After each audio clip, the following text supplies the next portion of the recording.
Hey there. Before we get into today's episode, I want to talk about something that I don't bring up much here on the podcast. And that is the fact that I'm a coach and a trainer and I do workshops. I'm a speaking and leadership communications coach. And I just want to make it known that if that's something that is of interest to you, perhaps the company that you work for, then check out my offerings on my website at michaelashford.com. There's a few different coaching options there, but there's also my workshops. I've worked with a lot of different companies from nonprofits to for profit organizations on things like leadership communications. I do workshops that involve how to communicate well through conflict and change in the workplace. I also have a workshop on how to be a more confident speaker, and these workshops can be delivered virtually or in person. I do both. I don't really have a preference. They're both awesome, virtual or in person. And I just want to, again, let you know, perhaps you didn't realize that, but as we move into or closer to a new year, and I can't even believe I'm already saying that. If that's something that you're planning for the end of this year or for 2025, please reach out. Let me know. Again, go to my website, michaelashford.com. I've got a link in the show notes to some of those coaching and workshop specific pages. But go there and check things out. And if you are interested in bringing me into your company, or if you're interested in working with me one on one as your speaking and communications coach, let me know. Get in contact with me. You can always email me at michael@rethinkingcommunication.com. And I would love to work with you or your company in whatever capacity you think is best when it comes to communicating well with each other. That's what I'm here for. That's what this show is for. And I just wanted to, again, reiterate I do these things as well as a workshop facilitator and as a host and as a coach. All right. So, with that, let's get into this episode of Rethinking Communication.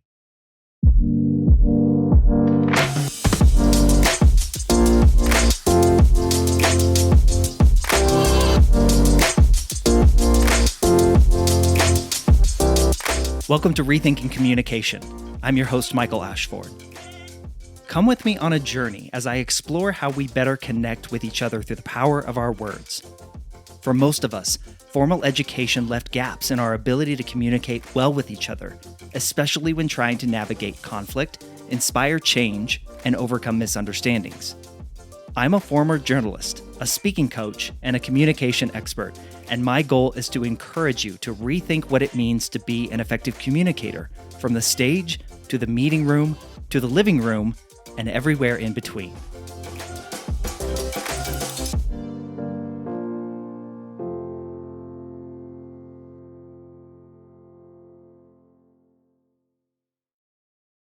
The summer after my sophomore year of college, I did an internship at a newspaper in Kansas called the Salina Journal in Salina, Kansas. Go figure.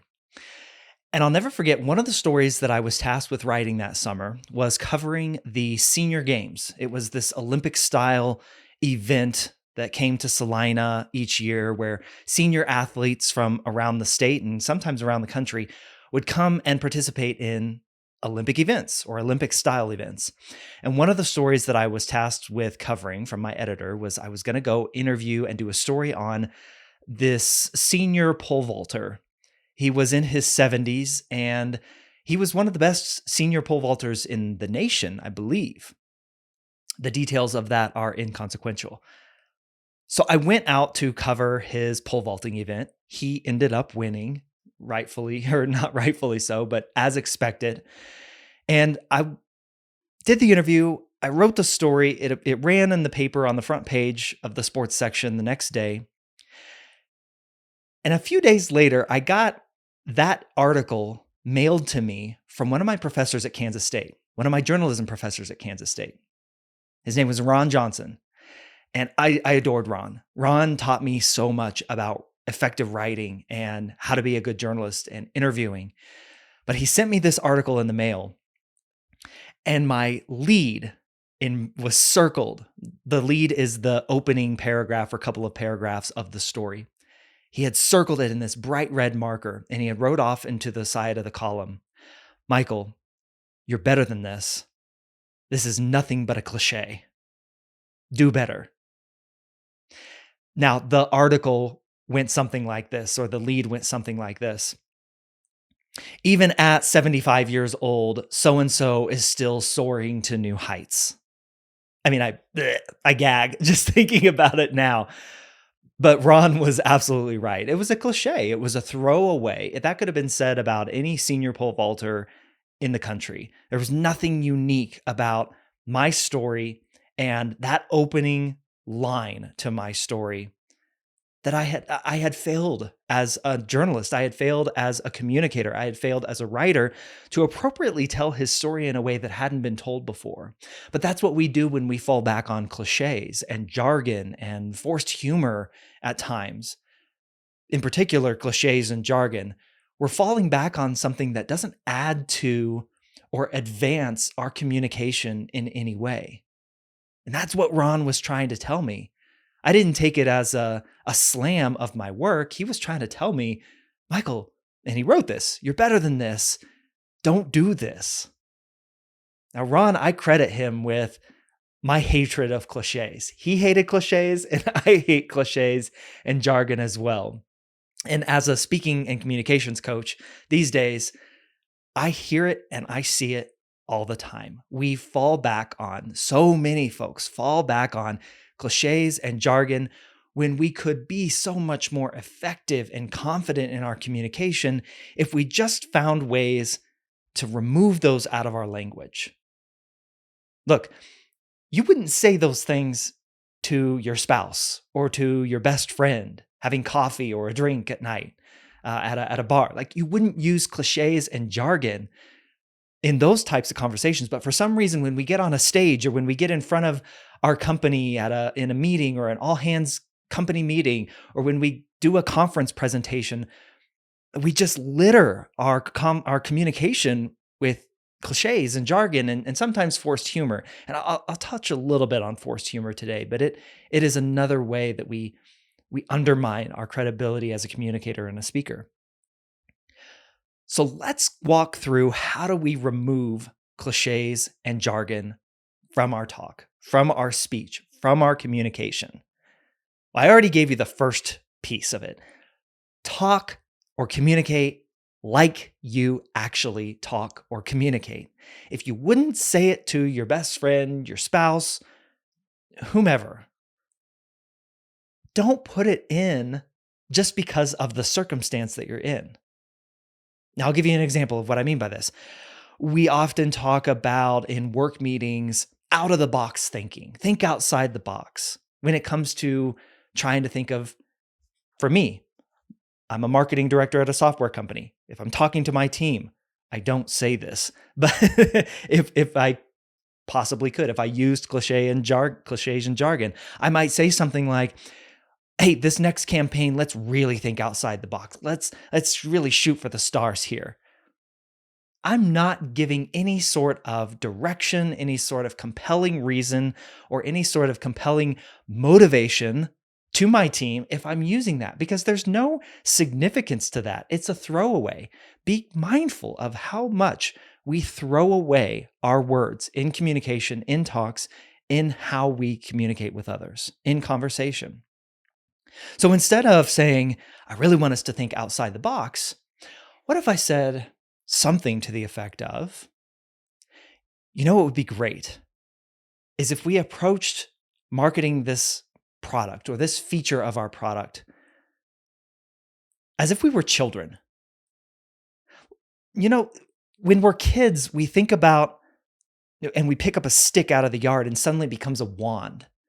Or we get a refrigerator box after our parents get a new refrigerator and it becomes a spaceship, or it becomes a log cabin. Let's think like that. Let's really tap into that kind of childlike creativity as we're planning this out. How can we do something different where we're looking at it through the eyes of a child? What do you think, team?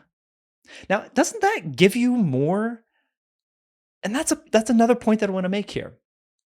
When we can turn cliches into metaphors, like what I just did with that out of the box thinking, we can set a direction for people. They come alongside us because they begin to create inside their head their own version of what this metaphor might look like. For me, I used refrigerator boxes as, of course, spaceships, but I also stuck it on my little red wagon when I was younger, and it became this a truck. It became a truck because it was on two wheels. We had my sisters and I had a name for it. Let's just call it what it was. It was called the Fix It Up Chappie, and we rode that thing around our backyard and in the park that we uh, we lived right. Our backyard butted up to a park, and we would ride that thing around the park, and we would call it the Fix It Up Chappie. It had little side view mirrors that we made out of aluminum foil, and it was all of a sudden a vehicle for us, and one of us would have to, of course, pull it, but it was great, and we were using our imagination. Now, couldn't you think of something else from your childhood that you would have used that refrigerator box for? That's what I'm talking about when I'm talking about using metaphors rather than cliches. Now, I just did something else there in telling you that story of the Fix It Up Chappie. I told a story. That's exactly what you want to do when you're communicating effectively and confidently. Stories always mean more. The stories that we can create to give context, to give meaning, to give emotion to what we're saying, they mean more if you are relaying firsthand knowledge of what somebody did or said or how they felt, perhaps in another conversation or perhaps in an experience that you had. But what I just told you is my childhood story of how my sisters and I used a cardboard box to become the Fix It Up Chappie. And you might have gotten a smile on your face. You might have imagined what that looked like as I described the aluminum foil side view mirrors. And of course, we had a windshield. Stories mean more. And when you can tell stories, and when you can use metaphors to set up those stories or use metaphors within those stories to explain what you mean in ways that are relatable more holistically to people, then you get away from cliches and jargon. All right? So let's tell stories more. Let's invite those in. Another story that I want to tell you is the story of my grandfather on my mom's side, my grandpa Ledke. He was an incredible gardener. He had corn. He had strawberries. My grandmother would make the most delicious strawberry jam in the summer. I remember going out into his vegetable garden and his garden where the strawberries were. He had chicken mesh wire laying over the strawberry plants to keep the rabbits out, but sometimes those rascally rabbits got inside that chicken wire, and so we had to scare them out so they wouldn't eat all the strawberries.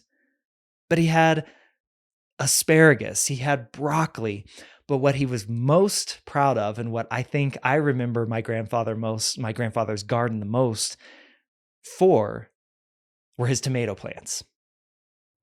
Rows of tomatoes and tomato plants that were 3 times as big as a small child, and just the biggest, reddest tomatoes that you could ever imagine.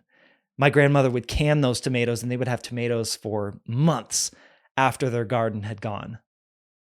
So I always remember walking out in the vegetable garden with my grandpa. And one summer we were down there visiting. I don't think it was around the 4th of July, but it might have been. Inconsequential. But my grandpa and I were out in the garden, and he was showing me around. He was showing me the ears of corn. He was showing me the strawberries, of course. And we got to the tomatoes. And my grandpa, as we're walking up and down the tomato rows, he says, Michael, a tomato given to you will never taste as good as one that you grow yourself. And me being 8 or 9 years old and not really appreciating the full richness of a vegetable garden, I didn't like tomatoes. I said, Grandpa, I think all tomatoes are gross. I don't like them. I don't like any of them. And he laughed, and he kind of let it go at that point. He had said what he wanted to say, and we went about going through the rest of the garden.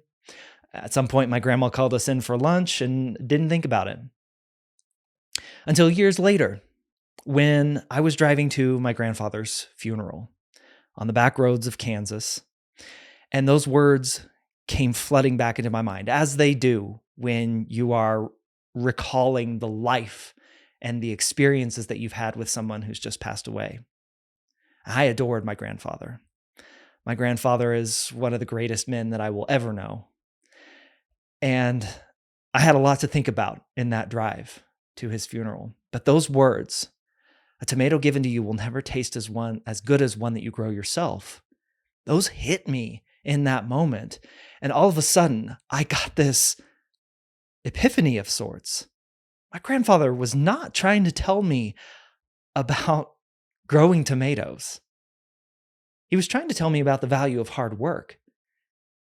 It was my grandfather's way of sharing some wisdom with me that maybe I'll understand in that moment as a young boy, but certainly as a now 40-year-old man, I truly understand, having also grown tomatoes in my garden myself. He was telling me about the value of hard work and how taking a shortcut or taking the easy way out will never feel as good, will never be as valuable, will never be as rewarding as doing the fullness of that thing yourself. That's what my grandfather was trying to tell me. A tomato given to you will never taste as good as one that you grow yourself. Do the hard work yourself. And so for years, ever since then, I have one of these little mantras that I say to myself every so often that comes back and hits me every now and then. And that's grow your own tomatoes.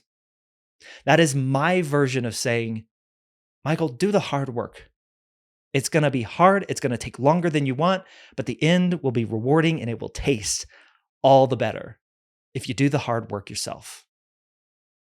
Now, there's some nuance to that. We can talk about receiving help and getting guidance and mentorship and all that stuff. But you get what I'm saying here. This is the next point of how to be a more effective and confident communicator and use less cliches and jargon. Create your own phrases. When you talk about those metaphors, when you talk about the stories that you tell, create your own phrases so that you don't have to use cliches and jargon. Isn't grow your own tomatoes and my explanation more interesting than, I don't know, the early bird gets the worm? That's the cliched version of that story that I just told you. But how much more meaning is there in my story of my grandfather and those tomatoes and that vegetable garden than me just throwing out and throwing away, oh, the early bird gets the worm? Same concept, same idea, but completely different effectiveness and effect emotionally on you.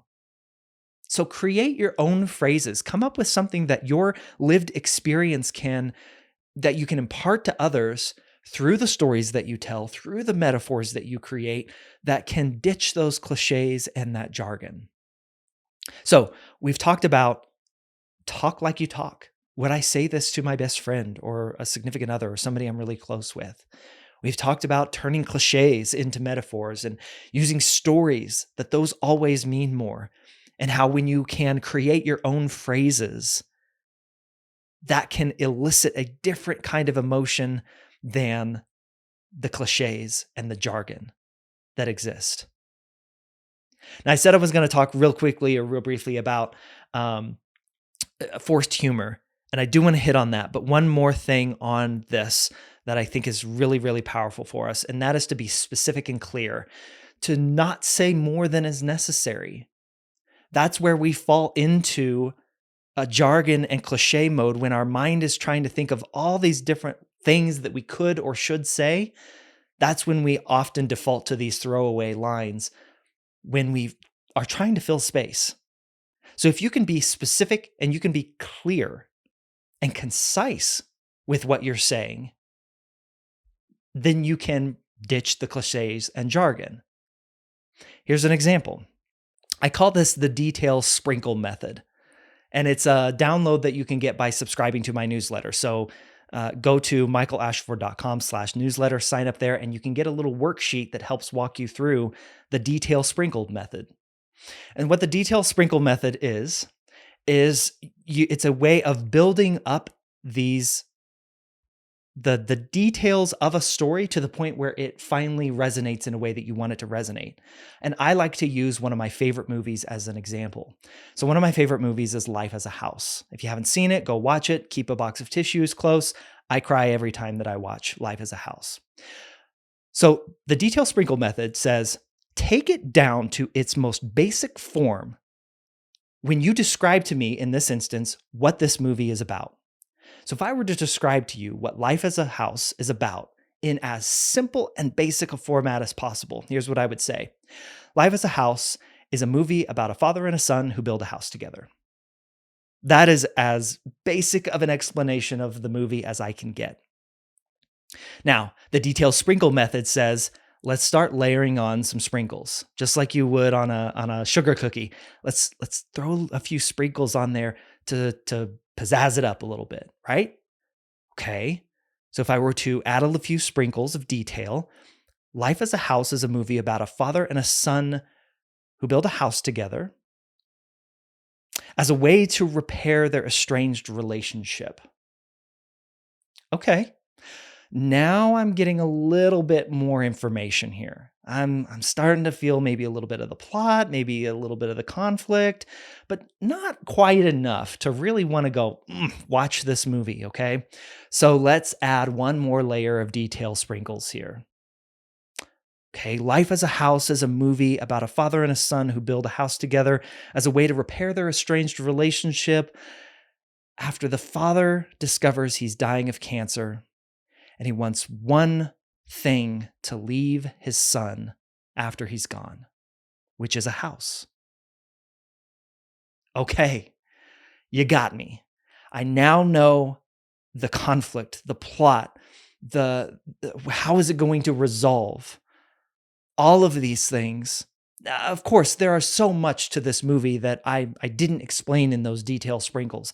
But that, if you are speaking on a stage, if you are giving a TEDx talk, if you are giving a conference presentation, if you are trying to elicit change out of your company or your organization, you don't need to, in the moment when you're in front of everybody, give all of the details all of the time. Sometimes you do. There's nuance to this. Sometimes, most of the time, you don't, because you want to invite in questions. You want to invite and pique people's curiosity to get ramped up.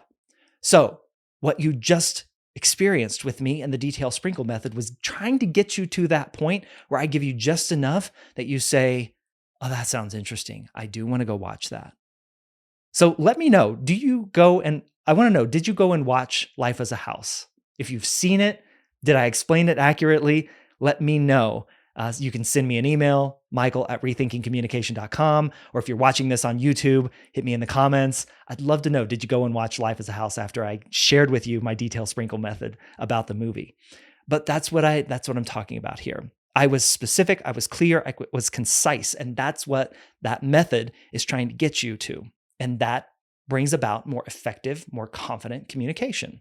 And I didn't have to use jargon and cliches. One last piece before I get into using humor. Dialogue. If you are telling a story of a conversation that you had with someone else, little meta here, dialogue is better than narrative. And what I mean by that is a lot of people will be on a stage or be in front of someone and say, so Michael said this. Michael said blah, blah, blah, blah, blah. And then I said blah, blah, blah, blah, blah. And then he said so and so and so and so. That's narrative. I'm just telling you as in a back and forth what happened there. But if I were to use dialogue, I change my voice, I change my body position, I change the tenor as I'm saying all these things. So let's go back to my example with my grandpa in the vegetable garden. My grandpa and I were walking down the rows of tomatoes, and all of a sudden my grandpa turns to me. Michael, you know, a tomato given to you will never taste as good as one that you grow yourself. Grandpa, I think all tomatoes are disgusting. All right, let's keep going. That's dialogue. Now, that's just a very short little snippet of dialogue, but it was effective. And if you're, again, watching this on YouTube, you could see I shifted my body position. I changed my facial expressions. That can be a really effective way to communicate. And when you use dialogue rather than narrative, you often get away from cliches and jargon as well. So be mindful of those places where you can use dialogue rather than narrative.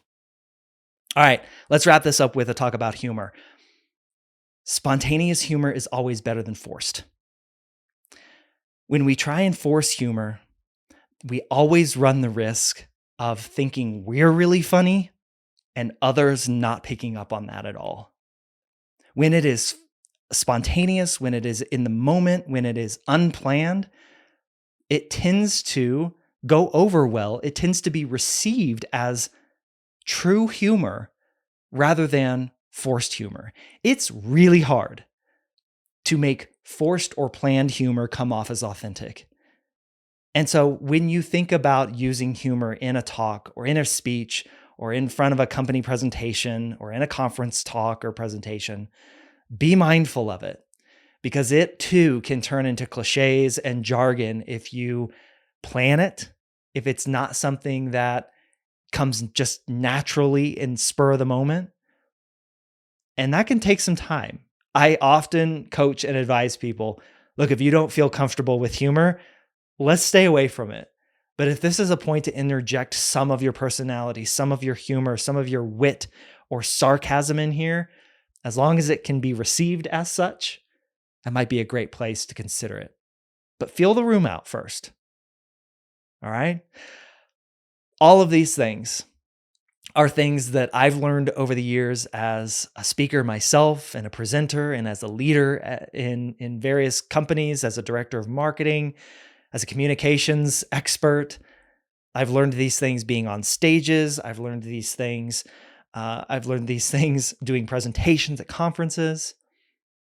But most of all, I credit this approach to not using jargon and cliches back to my journalism education, back to Ron Johnson and his red marker circling that story, saying you're better than this. And that's what I want to close this out with. You're better than cliches and jargon. You don't have to rely on those things to sound smart or to sound like you know what you're talking about or like an industry insider. Instead, connect with people using your stories, using your spontaneous humor, using your own phrases and metaphors that get the point across in your own unique and special way. You're better than this. You're better than cliches and jargon. And I hope this episode helped you see exactly how you can overcome that. So I want to thank you for listening or watching to this episode of Rethinking Communication. If you would ever like to get in touch with me, you can always go to my website, michaelashford.com, and reach out there. Or you can always email me, michael@rethinkingcommunication.com. I will see you on the next episode. And until then, keep asking questions.